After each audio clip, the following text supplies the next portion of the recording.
যাক, তামুকে বেডটা ভালোই হয়েছে। আল্লাহ দিলি মহাজনের সব সুদে টাকা আমাকে সব এক করতে সত্যি দিতে পারবা না। আর নতুন করে যে ঘরটা দিতে হবে, অবস্থা তো একদমই খারাপ। দেখা যাক এর উপরে কি দেখি হয়। শালার রিয়াদ প্রায় 1 বছর হতে গেল আমার কাছ থেকে সুদে টাকা নিয়েছে, এখনো দেওয়ার কোনো নাম গন্ধ নেই। হ্যাঁ, বাড়ির পাড়ে গেলাম তাও খুঁজে পেলাম না, বলে মাঠে কাজ করছে। তারা মাঠে যে ওই আজকে দেখছি আমি, আমার কাছে টাকা নিয়া সুদে টাকা আর আমার দেওয়ার সময় খোঁজ থাকে না। হ্যাঁ, দাঁড়াও দেখছি। দুপুরও তো হয়ে গেল, বাড়ি তো খাতে যেতে হবে। এ মিয়া ভাই, বাড়ি যাবা না? খাতে যাবা না? তো চলো। কত বড় সাহস, আমার টাকা দেয় না। হ্যাঁ, ওরা আজকে মজা দেখাচ্ছে। ওই তো মাঠে কাজ করছে, দাঁড়া। এই রিয়াদ, এই রিয়াদ, রিয়াদ। মহাজন কিরে, তো ডাকলে তুই শুনিস না কে? আসসালামু আলাইকুম মহাজন। মহাজন, ওই কাজের খেয়ালে ছিলাম তো, এই জন্য খেয়াল করিনি আপনি ডাকছেন তা। এখন তো তুই কাজের খেয়ালে থাকবি, যখন টাকা নিলি তখন তো কাজের খেয়াল ছিল না। এখন টাকা দেওয়ার সময় হয়েছে, এখন তো আমার কথা তোমার মনে থাকবে না, তাই না? মহাজন, এটা কোনো কথা কইলেন? এই যে চাষবাস যা করছি সবই তো মনে করেন আপনার টাকা শোধ করার জন্যই করছি, আপনার কাছ থেকে নিয়েছি, এটা তো আমার খেয়াল আছে। তুই এমনিতেই মেলা বড় একটা ফল্ট করে ফেলেছিস। তোর টাকা দেওয়ার কথা ছিল 15 তারিখে, আজকে 22 তারিখ, তোর টাকা দেওয়ার কোনো খোঁজ নেই। এই, তোর কি আমি টাকা মাগনা দিয়েছি রে? হ্যাঁ ভাই, আপনি তো জানেনই আমার অবস্থা না, বাড়ি ভাঙা চুরো ঘর, কোনো রকম জীবন যাপন করতেছি। আপনি আর কয়টা দিন আমার সময় দেন, আমি সব টাকা পরিশোধ করে দিব। টাকা নেওয়ার সময় এই কথা তো কইলি না তুই। এখন টাকা দেওয়ার সময় হয়েছে, এখন তুই দিনকে দিন সময় বাড়িয়েই যাচ্ছিস। তোর আমি একদিনও সময় দিতে পারবো না, তুই তাড়াতাড়ি টাকা দে। ভাই, আপনি রাগ করেন না ভাই, আপনার টাকা তো নিয়ে মনে করেন আমি খেয়ে ফেলে দিই। এই দেখেন 2 বিঘে তামুক লাগাইছে আপনার টাকা দিয়ে। আর কয়টা দিন আমার সময় দেন, এই তামুক উঠে গেলে আপনার টাকা আমি আপনার বাড়ির পাশে পৌঁছাই দিয়ে আসবো না ভাই, আপনার আর কষ্ট করে রাখা লাগবে না। দেখ রিয়াদ, তুই আমার 6-9 বোঝাস না। আমি কিন্তু এই লাইনে 15 বছর ধরে ব্যবসা করছি। আমার কিন্তু আরও 50টা গ্রাহক আছে, তারা আমার কাছে সুদে টাকা নেয় ঠিকই, সময় মতো দিয়ে দেয়। খালি তুই দিস নে, তুই যাতে আমার বুঝ দিস নে। তোর আমি 2 দিন সময় দিচ্ছি, এই 2 দিনের মধ্যে তুই আমার টাকা দিবি। ভাই, এরকম করেন না ভাই, শেষ মুহূর্তে আসে যদি আপনি এরকম করেন তাহলে আমরা যাবো ওখানে ভাই, আমার আর কয়টা দিন সময় দেন ভাই। শোনমনি, তোর এই অসহায়ের কথা আমার এখন শোনার সময় নেই। তুই মনে করে দেখ দিনই, সেদিনকে হাউ মাউ করে এসে আমার পায়ে জড়ায় ধরিলি, তারপরে কিন্তু আমি তোর টাকাটা দিলাম। ভাই দাঁড়ান দাঁড়ান দাঁড়ান দাঁড়ান দাঁড়ান ভাই। কিরে, কি হয়েছে? ভাই, আপনার সাথে একটু কথা ছিল, কি খুব ইমার্জেন্সি। আমার সাথে তো সবার মোটামুটি দরকারি কথাই থাকে, তা কি দরকারি কথা ক? আমার আর্থিক অবস্থা না খুবই খারাপ, কিছু যে টাকা দরকার ছিল। তা তো আমি বুঝতেই পারিছি রে, তুই আমার রানিং গাড়ি থামালি এই কথাই বলবি, কিন্তু হিসেব কিন্তু ক্লিয়ার, হিসেব কিন্তু আগের থেকে বেড়েছে, বুঝেছিস? লাখে আগে নিতাম 15,000, এখন কিন্তু নিচ্ছি 25,000। যদি পারিস তাহলে বিকেলবেলা রফিকের দোকানে দেখা করিস। ঠিক আছে, তাহলে বিকেলবেলা রফিকের দোকানে আসিস। আচ্ছা। আমি থাকবা না, খাতা কলম নিয়ে থাকবা না, বুঝলি? তা গেলাম, থাকে। আচ্ছা যান ভাই, তাহলে যাই হোক, টাকাটা পালে তো উপকার হবে না, বাড়ির দিকে যাই। যাই হোক, দেরি হয়ে গেল মনে হচ্ছে।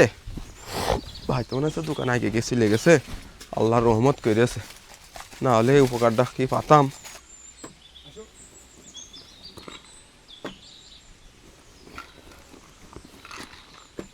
ভাই কেমন আছেন ভাই? রিয়াদ আইসিস? বল। এই তো ভাই। তোর টাকা লাগবে তো, তোর টাকাই রেডি করছিলাম।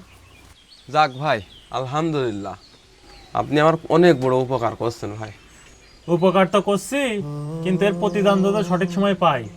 ভাই, ও নিয়ে টেনশন করা লাগবে না ভাই, আপনার এই ধানটা উঠলে মনে করেন আপনার টাকা আপনি আমি পৌঁছে দেবেন। সে তুই ধান উঠিয়ে টাকা দিবি কি পাট উঠিয়ে দিবি, ওইটা তো আমি দেখতে যাব না। তুই আমার সঠিক সময় টাকাটা দিচ্ছিস নাকি আমি সেটা দেখবো, বুঝলি? আর শোন, তোকার এলাকায় কিন্তু আমি মেলা লোকের টাকা পয়সা দিয়েছি, কেউ কিন্তু নাম খারাপ করিনি, সবাই কিন্তু সময় মতো টাকা দিয়ে দেয়। আমি আশা করবো তুই সময় মতো টাকা দিয়ে দিবি, কারণ এটা কিন্তু আমার একটা ব্যবসা, বুঝলি? এটা করে কিন্তু আমার সংসার চলে, মনে থাকে জানো। আচ্ছা ভাই, সমস্যা নেই, আপনারটা আপনার সময় মতো আমি বুঝিয়ে দিবানে ভাই। এই নে ধর 1.5 লাখ টাকা, বুঝলি? আর এই যে জায়গাটা সই কর। এই জায়গা? হ্যাঁ, এই নেন ভাই। ঠিক আছে, ঠিক আছে, সব কিছু তো কমপ্লিট হয়ে গেছে। তাহলে এক সময় যে আমার অফিসে যে তোর ছবিটা দিয়ে আসছেন। আচ্ছা ভাই, ঠিক আছে, আমি ছবিটা তাহলে আপনার অফিসে পৌঁছাই দেওয়ানে ভাই। আচ্ছা, তাহলে গেলাম ভাই। হ্যাঁ, ঠিক থাকেন আছে। ভাই। আচ্ছা।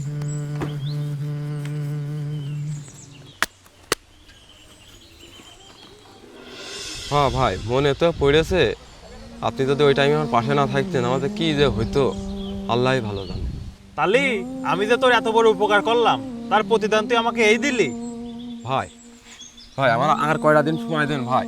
ভাই ভাই ভাই ভাই, আপনার পায়ে ধরি ভাই, আপনি এরকম করেন না ভাই, আমি মরে যাবো ভাই। আমার এই ফসলটা উঠলে আপনার টাকা সব দিয়ে আসবো না ভাই, প্লিজ আর দয়া করেন, এটুক দয়া করেন ভাই।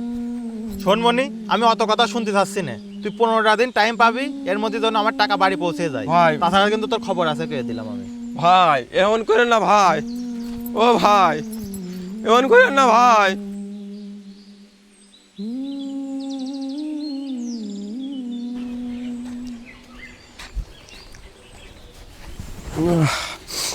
গরমের জ্বালায় টিকা গেল না, একটু চড়াটে বসে, কাজ তো শেষ।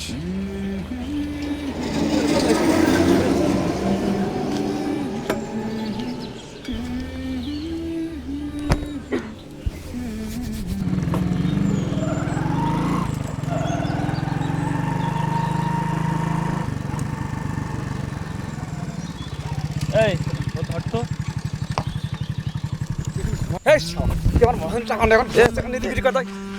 ভাই কি হলো?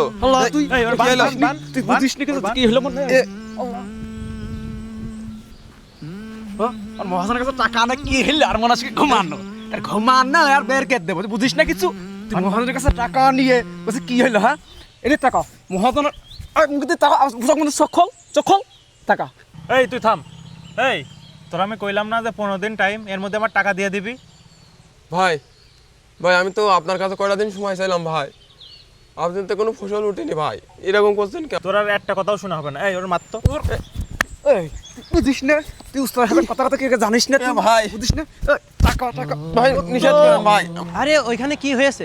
এখানে মারামারি করছে কেন? এত মারছে কেন? টাকা টাকা ভাই নিষেধ করেন ভাই, আমার ভেঙে ফেলতে আমি দিয়ে দিবেন টাকা। দিয়ে দিবা কি করে দিবি? ভাই ভাই ভাই ভাই কি হয়েছে? কি হয়েছে? মারছেন কেন? তার মারছেন কেন? মারসারি কেন কি? ও আমার উস্তাদের টাকা নিয়ে টাকা দিচ্ছে না, বুঝতে পারছেন? এই জন্য ওর মারছি, ওর জং ভিসা হবে। টাকা পাবেন? ভাই কিসের টাকা পাবেন আপনি? কিসের টাকা মানে? ও আমার কাছে সুদে টাকা নিয়েছে 1.5 লাখ, সেই টাকা। নাউজুবিল্লাহ, আস্তাগফিরুল্লাহ, আপনারা সুদের কারবার করেন? ছি! আপনারা কি জানেন না রাসূল সাল্লাল্লাহু আলাইহি সাল্লাম হাদিসের মধ্যে বলেছেন যে যে সুদ খেলো, সুদ খাওয়ার সর্বনিম্ন গুনাহ হলো মায়ের সাথে জিনা করার গুনাহ। এই জন্য আপনারা যে এইগুলো করছেন এইগুলো ঠিক না। আপনারা এই পথ থেকে ফিরে আসুন, সবাই আমরা একসাথে ইসলামের পথে আসি, এই সুদ থেকে আমরা বিরত থাকি। la